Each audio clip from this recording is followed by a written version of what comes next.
Assalamualaikum warahmatullahi wabarakatuh. Selamat pagi Bapak Ibu Wali Murid kelas 3.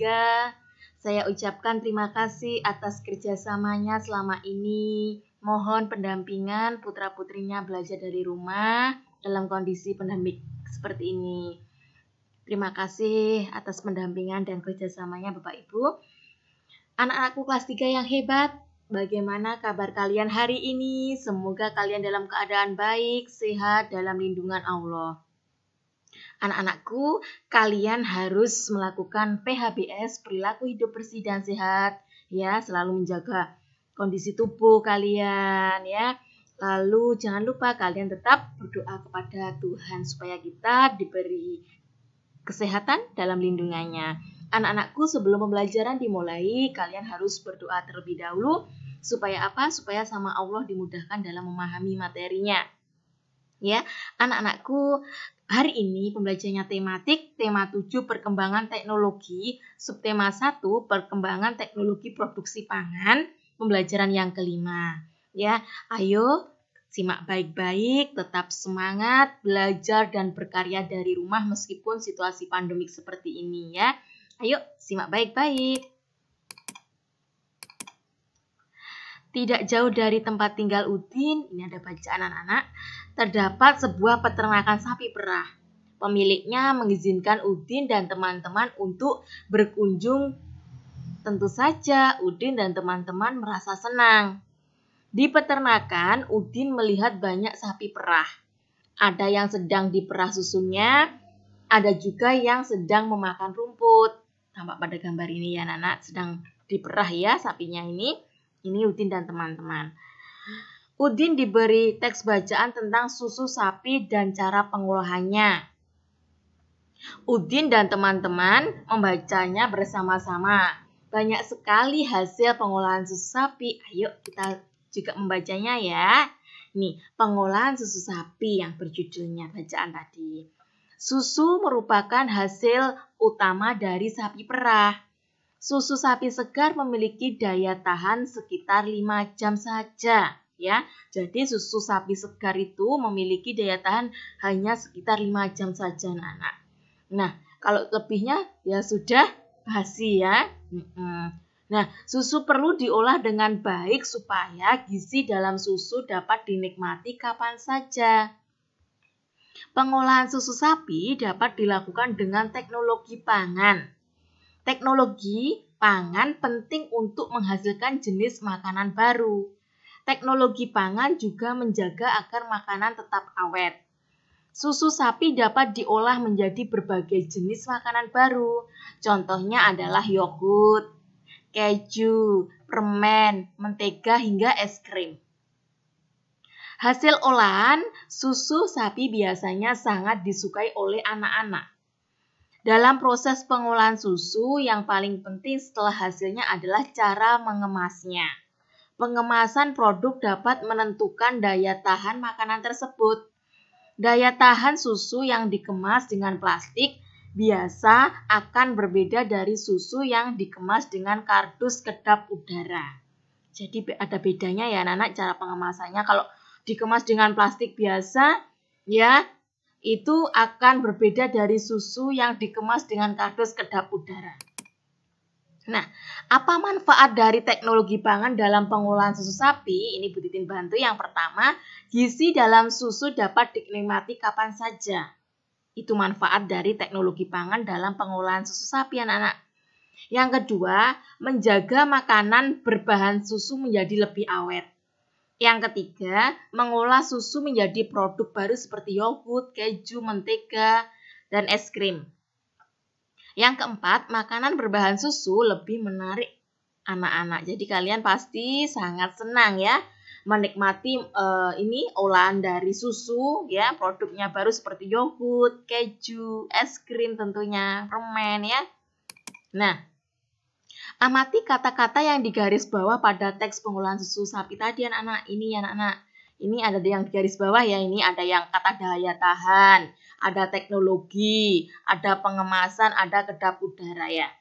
Nah, dari kata itu ya yang digaris bawah pada teks itu ada artinya. Ini menurut Kamus Besar Bahasa Indonesia, ya, sudah Bu Titin bantu, bahwa daya tahan itu artinya kemampuan bertahan terhadap segala pengaruh dari luar yang dapat merugikan seperti penyakit, serangan musuh, godaan dan sebagainya. Sedangkan teknologi ya artinya metode ilmiah untuk mencapai tujuan praktis ilmu pengetahuan terapan. Sedangkan kata pengemasan artinya proses, cara, perbuatan mengemasi itu anak. Yang keempat, kedap udara. Kedap udara itu artinya tidak mudah atau tidak dapat dimasuki oleh atau ditembus oleh udara. Nah, kalian menjadi paham ya dari arti itu ya, dapat tambahan wawasan baru ya. Nah, hari semakin siang. Nah, Dayu mengajak Udin dan teman-teman untuk beristirahat sejenak. Tampak ini pada gambar. Di halaman depan peternakan terdapat toko yang menjual berbagai hasil olahan susu. Beni mengajak teman-teman minum susu. Lani dan Udin menolak ajakan Beni. Maaf Beni, aku tidak bisa minum susu. Aku alergi terhadap susu sapi. Aku sudah membawa air minum dari rumah, ujar Lani. Kalau aku lebih memilih minum yogurt Beni, kata Udin. Setiap orang memiliki pilihan yang berbeda. Beni menghargai pilihan teman-temannya. Beni tidak marah walaupun ajakannya ditolak. Nah, dapatkah kamu jelaskan pentingnya memahami keberagaman dalam kehidupan sehari-hari? Pasti ya, anak setiap individu memiliki kebiasaan dan kesukaan yang berbeda-beda. Seperti pada pembelajaran sebelumnya, di anggota keluarga kalian ya, makanan seperti menu kesukaan makanan itu juga berbeda ya. Nah, sifat dan ciri setiap individu juga amat beragam. Beragam itu artinya bermacam-macam ya. Kemarin kalian sudah mendata wawancara anggota keluarga tentang menu kesukaan yang diolah dengan teknologi pangan juga ya. Ternyata dalam satu keluarga, dalam satu anggota keluarga itu mempunyai kesukaan ya jenis makanan teknologi pangan itu yang berbeda juga ya hasilnya kemarin. Nah, dengan memahami keberagaman atau macam-macam sifat dan ciri-ciri setiap individu, sifat tenggang rasa dalam diri kita akan terasa. Terasah ya anak-anak, jadi dengan memahami keberagaman atau macam-macam sifat dan ciri-ciri setiap individu, sifat tenggang rasa dalam diri kita itu akan terasah. Tenggang rasa itu artinya kita dapat menghargai perasaan orang lain ya. Nah, setelah Beni dan teman-teman tadi ya beristirahat ya, bermain ya, setelah volume tentang belajar dengan volume benda. Setelah bermain peran, Beni merasa haus anak-anak. Sekarang kita akan mempelajari dengan volume benda ya. Setelah bermain peran, Beni merasa haus anak-anak. Dia ingin membeli susu. Beni melihat susu disimpan dalam berbagai kemasan. Ada kemasan A yang kemasannya lebih besar ya, tinggi nih, kemasan B dan kemasan C lebih kecil ya. Nah, kemasan A diisi dengan susu yang terdapat dalam kemasan B. Ini kemasan B ya.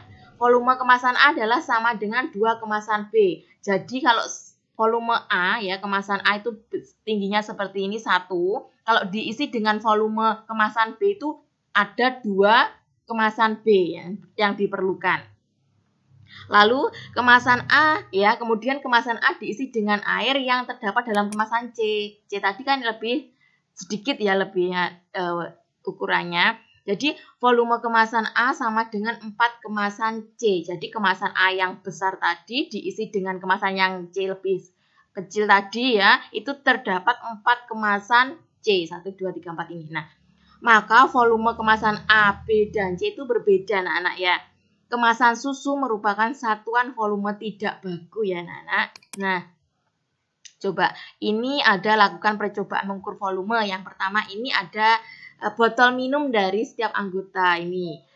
2, siapkan alat ukur berupa gelas plastik berukuran sama. Yang ketiga, ukur volume dari air minum di setiap botol minum ya. Yang keempat, tunjukkan volume air dari setiap botol dengan mewarnai batas air seperti pada gambar di bawah ini, seperti ini anak-anak. Ini contohnya ya, ada tempat minumnya Udin, Siti, Edo, Dayu, dan Beni. Batas airnya ini disiapkan gelasnya ya. Nah, Udin Udin batas airnya segini ya anak-anak ini. Nah, dibatasi dengan ditandai dengan spidol ya ini. Lalu Siti penuh ya. Dalam gelas ini penuh ini buat. Lalu Edo seperti ini. Nah, Dayu ini ukurannya dan Beni seperti ini. Jadi yang lebih banyak volumenya itu yang mana? Punyanya siapa ya? Siti ya. Kalau yang lebih sedikit jelas Edo. Nah, ini contohnya seperti itu anak-anak. Dalam mengukur volume. Coba membandingkan volume benda. Coba amati. Lingkari gambar yang memiliki volume lebih banyak. Ini ada galon, ada botol. Nah, ukurannya yang lebih besar sedikit, sedang ya, sampai yang gelas ini. Jadi volume yang lebih banyak itu jelas yang terdapat pada galon ya, anak-anak, yang lebih besar ya. Nah, tugasnya anak-anak untuk hari ini ya, coba ukur volume benda lainnya yang terdapat di sekitarmu. Jelaskan cara mengukur volume benda. Seperti ini anak-anak. Jadi, nah, contohnya tadi, misalkan kalian menyiapkan botol air minum ya. Botol air minumnya ada 2 ya. Ukurannya mungkin berbeda, ada yang besar, ada yang kecil. Lalu kalian siapkan gelas ya. Kalian isi gelas tersebut pada botol yang lebih besar tadi ya. Terdapat berapa gelas? Misalkan yang botol besar tadi kalau diisi dengan ukuran gelas itu ada 3 gelas sudah penuh. Sedangkan botol B yang ukurannya kecil hanya 2 gelas. Seperti itu anak-anak. Jadi nanti kalian belajar mempraktekkan ya. Jangan lupa nanti kalian minta tolong kepada saudara untuk mau videonya ya. Dan memakai seragam sekolah ya. Jadi saya ulangi. Tugas pertama kalian menyiapkan botol air minum yang ukurannya berbeda ya. Lalu gelas ya, gelasnya ya diisi air. Ini Bu, misalkan ini botol yang ini kalian jelaskan lebih besar dari yang B. Misalkan kalian tandai ini botol A lebih besar daripada yang B. Ini gelasnya Bu, misalkan. Kalau botol A ya diisi air dengan air gelas itu volumenya itu hanya 3 gelas sudah penuh, sedangkan B itu hanya 2 gelas, misalkan seperti itu ya. Dengan cara kalian sebisanya ya. Bu Titin ingin mengetahui bahwa kalian sudah memahami apa yang sudah dijelaskan Bu Titin tentang volume benda ya.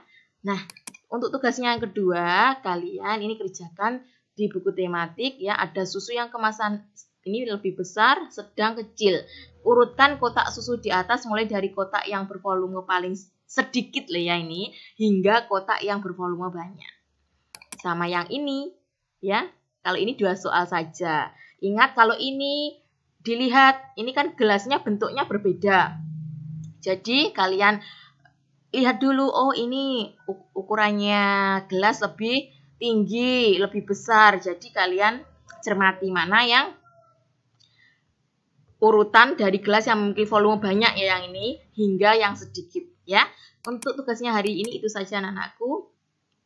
Jika kalian kurang paham silahkan bertanya pada Bu Titin melalui WA ya. Untuk pembelajaran hari ini Bu Titin akhiri cukup sekian. Wassalamualaikum warahmatullahi wabarakatuh. Selamat pagi.